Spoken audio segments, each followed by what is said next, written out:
Break के बाद भी बड़ी खबर और बड़ी कवरेज पर हम लगातार बने हुए हैं। भारतीय वायुसेना का 88वां स्थापना दिवस। पूरी दुनिया की नजरें हैं भारतीय वायुसेना की बढ़ती ताकत पर, क्योंकि 8 तारीख को भारतीय वायुसेना अपना दम दिखाएगी जमीन से लेकर आसमान तक। उसके फुल ड्रेस रिहर्सल की आज शुरुआत हो गई है और सबसे ज्यादा नजरें टिकी हैं राफेल पर। 2 राफेल लड़ाकू विमान गाजियाबाद के हिंडन एयरबेस पर मौजूद रहेंगे। उड़ान सिर्फ एक ही भरेगा और राफेल की ताकत को लेकर भारतीय वायुसेना प्रमुख ने पहले ही कह दिया, अगर फर्स्ट अटैक की बातचीत आती है तो राफेल ने हमें 20 बना दिया है चीन के मुकाबले। आप देखिए राफेल की खासियत क्या है।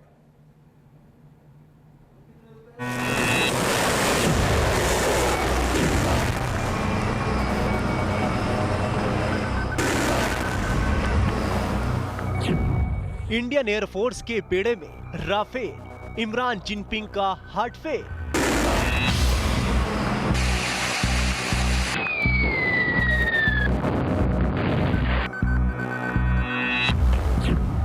आसमान में रणवीर राफेल की दहाड़, चीन पाकिस्तान में मचा हाहाकार।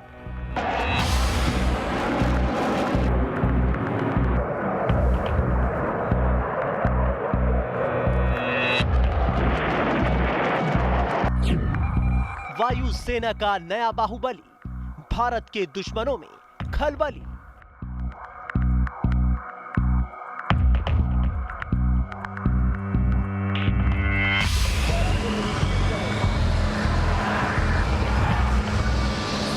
राफेल यानी वो रणवीर जिसकी मौजूदगी किसी भी जंग में जीत की गारंटी मानी जाती है, जिसे दुश्मनों का काल कहा जाता है।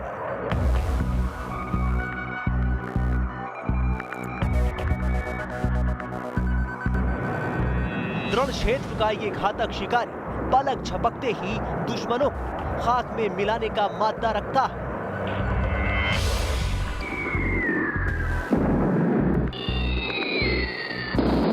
चाहे मिसाइल पावर या आधुनिक तकनीक, अपनी कई खासियत की बदौलत राफेल दुश्मनों की ईंट से ईंट बजाने में सक्षम है। इसकी जद में जो आया उसका नामो निशान मिटना तय।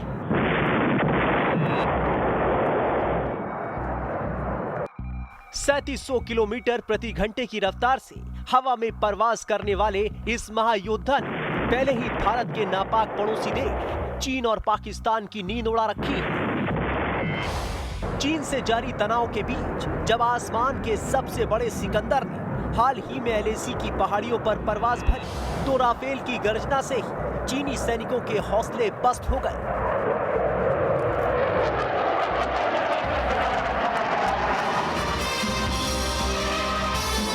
राफेल के आने से इंडियन एयरफोर्स की ताकत कई गुना बढ़ गई है।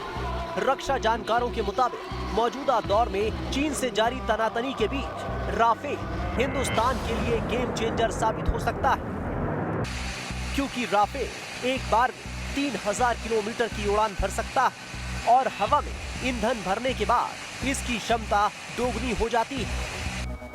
राफेल लड़ाकू विमान air to air meteor missile से लैस है।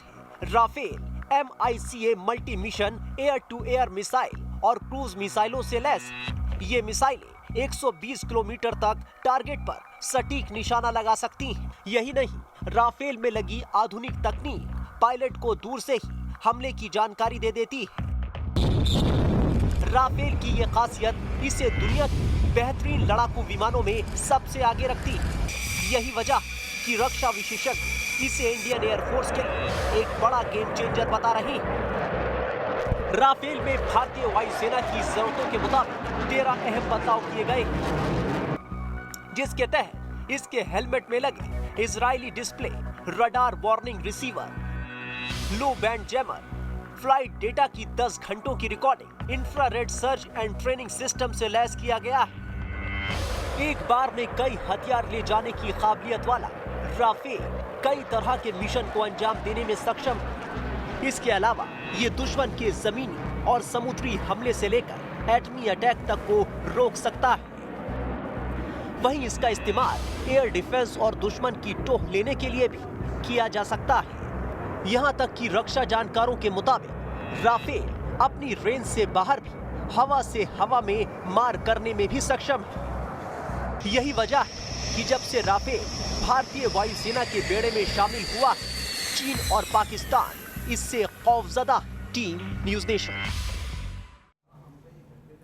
राफेल ने जब से हिंदुस्तान की धरती पर कदम रखा, जब से उसे भारतीय वायुसेना में शामिल किया गया, कहा गया कि ये दरअसल वॉर जोन का गेम चेंजर है। आपको तस्वीरें दिखाते हैं हिंडन एयरबेस की, जहां पर आज फुल ड्रेस रिहर्सल की शुरुआत हो गई है। भारतीय वायुसैनिक आपको हिंडन एयरबेस पर इस वक्त दिखाई दे रहे हैं। यहां पर आज फुल ड्रेस रिहर्सल है, यानी आखिरी एक बार तैयारी उस असल एयर शो की, जो कि 8 तारीख होगा।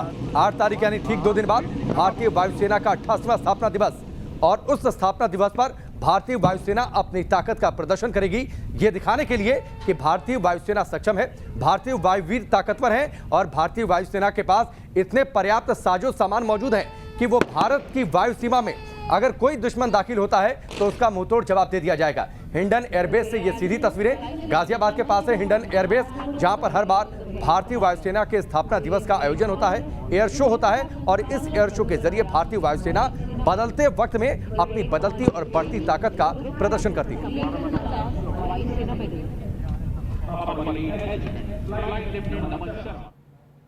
तो भारतीय वायुसेना की ताकत कितनी बढ़ चुकी है हिंडन एयरबेस से, इसकी तस्वीर आपको देखने को मिलेगी। लगातार इस बड़ी कवरेज पर हम बने रहेंगे। 2 मेहमान इस वक्त हमारे साथ हैं, यूके देवनाथ जी हैं और टीपी त्यागी जी हमारे साथ हैं।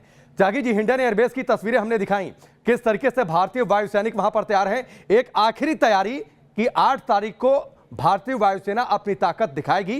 ताकत इसलिए कि हम युद्ध में विश्वास नहीं करते, लेकिन अगर युद्ध की नौबत आ गई तो उसका मुंहतोड़ जवाब दिया जाएगा दुश्मनों को वॉर जोन में।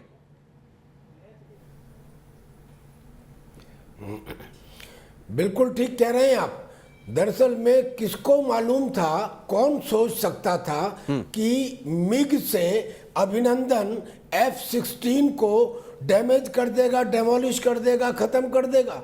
एक कमजोर विमान से F-16 को करने का मतलब कि there is a man behind the machine.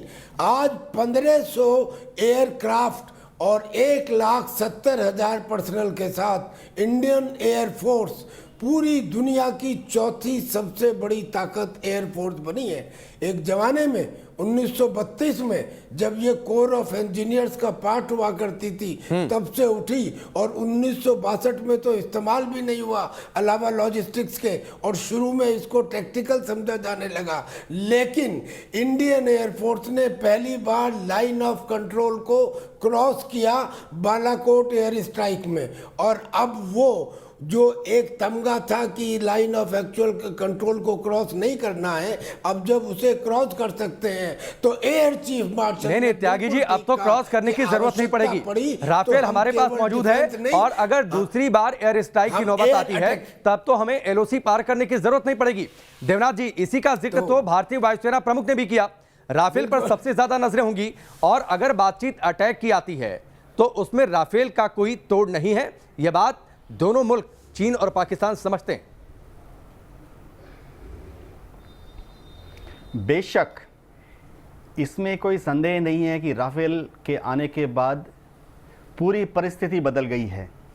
Rafale हमारी सीमाओं के अंदर रहते हुए दुश्मन के उस तरफ LAC और LOC के उस तरफ का जो एयर स्पेस है उसको डोमिनेट करेगा। राफेल ये इंश्योर करेगा कि दुश्मन की वायुसेना किसी भी परिस्थिति में अपने यहाँ से टेक ऑफ करके हमारी जो ज़मीन पर सरफेस फोर्सेस हैं, हमारी जो थल सेना है, उनके साथ इंटरफेयर कर सके। राफेल एक बहुत ही शानदार एयर डोमिनेंस फाइटर एयरक्राफ्ट है। ये युद्ध भूमि में टोटल एयर सुपीरियरिटी में कामयाब है। राफेल जैसे ही आसमान में जाएगा और शत्रु का रेडार उसे भांपेगा, वह तुरंत उसका कमांडर मजबूर हो जाएगा अपने हवाई जहाज़ों को पीछे की तरफ बुलाने के लिए, क्योंकि राफेल में जो मीटियर मिसाइल लगी है वह बहुत दूर से 120 किलोमीटर दूर से ही शत्रु के विमानों को तहस नहस कर सकती है। आप दुश्मन के कमांडर की मजबूरी समझिए। जैसे ही उसने देखा कि हमारा एक राफेल आसमान में घूम रहा है, तुरंत उसे अपने पायलट्स को बोलना पड़ेगा, be careful, don't take unnecessary risk, save yourself. वो मजबूर हो जाएगा कि कॉम्बैट क्षेत्र से डिसएंगेज करके अपने सेफ एयर स्पेस में चला जाए। ताकि उस दौरान हमारी जो आर्मी है, हमारे जो टैंक, तोप, हमारी जो इन्फेंट्री है, वो दुश्मन को हरा सके, दुश्मन को घेर के उसको चूर चूर कर सके। ठीक है देवनाथ जी, मैं आपके पास आता हूं। त्यागी जी, भारतीय वायुसेना प्रमुख ने खास तौर पर जिक्र किया था ईस्टर्न जो फ्रंट है, जहां पर चीन ने हाल फिलहाल में सबसे ज्यादा तनाव दे दिया है। मैं अगर भारतीय वायुसेना की ताकत और वहां के अगर डेमोग्राफिक लिहाज से अगर मैं बातचीत करूं, भारतीय वायुसेना किस तरीके से बीज साबित होगी चीन पर, मैं चाहूंगा थोड़ा सा आसान शब्दों में आप दर्शकों को जरूर समझाएं। जी, सबसे पहली बात तो ये है, जैसे देवनाथ जी ने कहा कि अपनी हद में रहते हुए, अपने लाइन एलएसी और एलओसी के अंदर रहते हुए 150 किलोमीटर अंदर तक एलएसी और एलओसी के पार किसी भी टारगेट को राफेल एंगेज कर सकता है। और दूसरा, राफेल और सुखोई का जो प्लेटफॉर्म है, वो प्लेटफॉर्म किसी भी एयर डिफेंस सिस्टम को चकमा दे सकता है, उसको नेस्ता नाबूद भी कर सकता है। ये तो एक कॉम्बिनेशन हुआ। हालांकि लद्दाख एरिया में एयरफोर्स का बहुत थोड़ा सा एलिमेंट है, लेकिन एयरफोर्स की मैन्यूवरेबिलिटी और उनका 4, 5, 10 मिनट के अंदर ही एक जगह से दूसरे जगह आने की ऑपरेटेबिलिटी इतनी ज़्यादा है कि कल एयर चीफ मार्शल ने यहाँ तक कहा कि अगर आवश्यकता पड़ी तो हम फर्स्ट अटैक के लिए भी तैयार हैं। यानी कि it is not only defence, हम फर्स्ट अटैक के लिए भी तैयार हैं।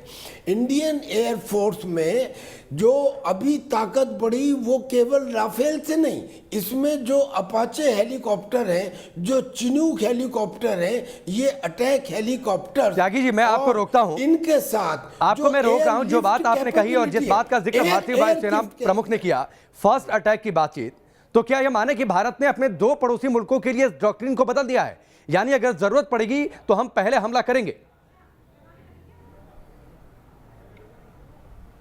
यस, 100% जरूरत पड़ी तो अब वो समय नहीं है कि हमको एक सॉफ्ट टारगेट कहा जाए या बैठी हुई बत्तख कहा जाए, कोई भी आए और हमारे ऊपर अटैक कर ले और हम उसके बाद में सोचते रहे। अरे ये तो पिछले 50-60 सालों में ध्यान नहीं दिया गया, वरना आज हमारी इंडियन एयरफोर्स दुनिया की सबसे बेहतरीन इंडियन एयरफोर्स होती, क्योंकि यहाँ मशीन भी बढ़िया होती और मशीन के पीछे मैन भी बढ़िया है। लेकिन हाँ, अब अगर आवश्यकता पड़ी तो हमको इस मामले में बिल्कुल अटैक करना चाहिए। कोई आवश्यकता नहीं है इस बात की कि हम वो पुरानी वाली टेक्नोलॉजी को, पुराने वाले टीनेट्स को और प्रिंसिपल को लेके बैठे कि नहीं जी हम तो लाइन ऑफ कंट्रोल क्रॉस नहीं करेंगे। अरे अगर कारगिल वार में, आप सोच के देखो, कारगिल वार में अगर इंडियन एयरफोर्स को इजाज़त दे दी जाती तो क्या जरूरत थी कि हमारे 550 सिपाही शहीद होते। हम वहाँ पे 40-50 सिपाहियों की शहादत से ही जीत सकते थे उसे। लेकिन उस टाइम के लोगों ने कहा नहीं नहीं नहीं नहीं,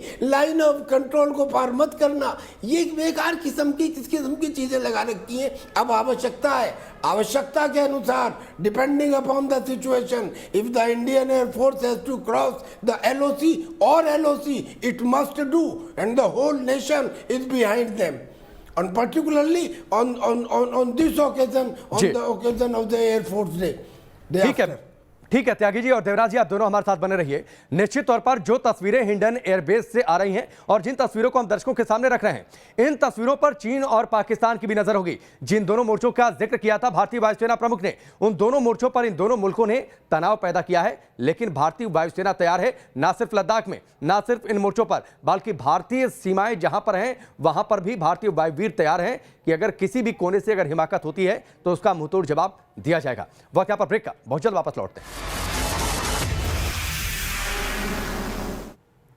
ब्रेक में चलिए आगे बढ़ते हैं। हिंडन एयरबेस पर फुल ड्रेस रिहर्सल चल रही है। फुल ड्रेस रिहर्सल भारतीय वायुसेना के 88वें स्थापना दिवस की 8 अक्टूबर को यानी परसों यह पूरा एयर शो होगा। तस्वीरें हम आपको लगातार दिखाते रहेंगे, लेकिन बात भारतीय वायुसेना के उस योद्धा की जो थोड़ा पुराना जरूर है, लेकिन जब भी मैदानी जंग में उतरता है दुश्मन को चौंकाता है। बात MiG-29 की।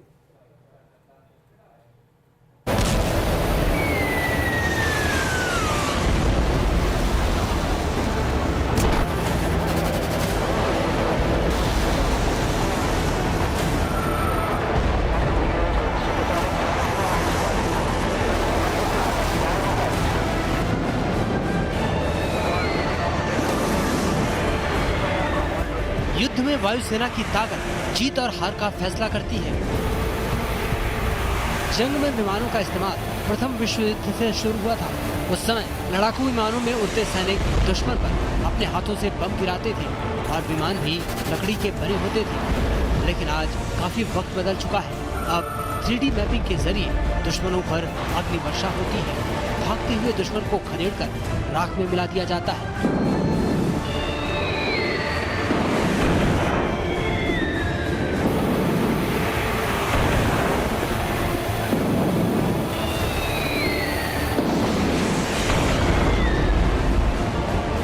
भारत अपने लड़ाकू विमानों को अपग्रेड कर और भी ताकतवर बना रहा है, जिसमें MiG-29 का नाम शामिल है। कारगिल युद्ध के दौरान पाकिस्तानी सेना को धूल चटाने वाले लड़ाकू विमान MiG-29 को अपग्रेड कर इसकी रफ्तार और ताकत में कई गुना बढ़ोतरी की गई है। MiG-29 की सबसे खास बात यह है कि इसे महज 5 मिनट में जंग के लिए रेडी किया जा सकता है। Team news nation.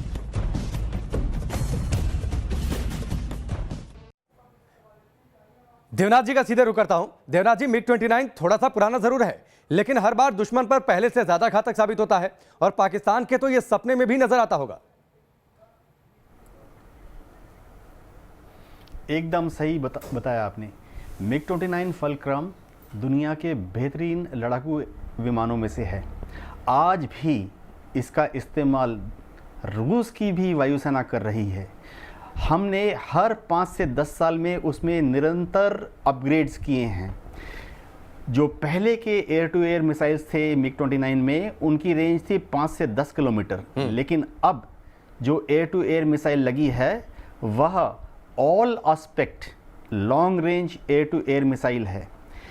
जो पहले की बॉम्ब्स थे वो MiG-29 में आयरन बॉम्ब्स लगे थे, यानी एक बार आपने उन आयरन बॉम्ब्स को रिलीज कर दिया तो वो टारगेट की तरफ गिरते थे।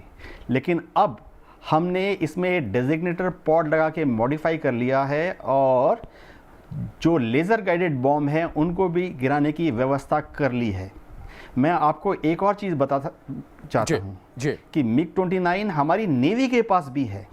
यह एयरक्राफ्ट कैरियर से भी टेक ऑफ और लैंड कर सकता है।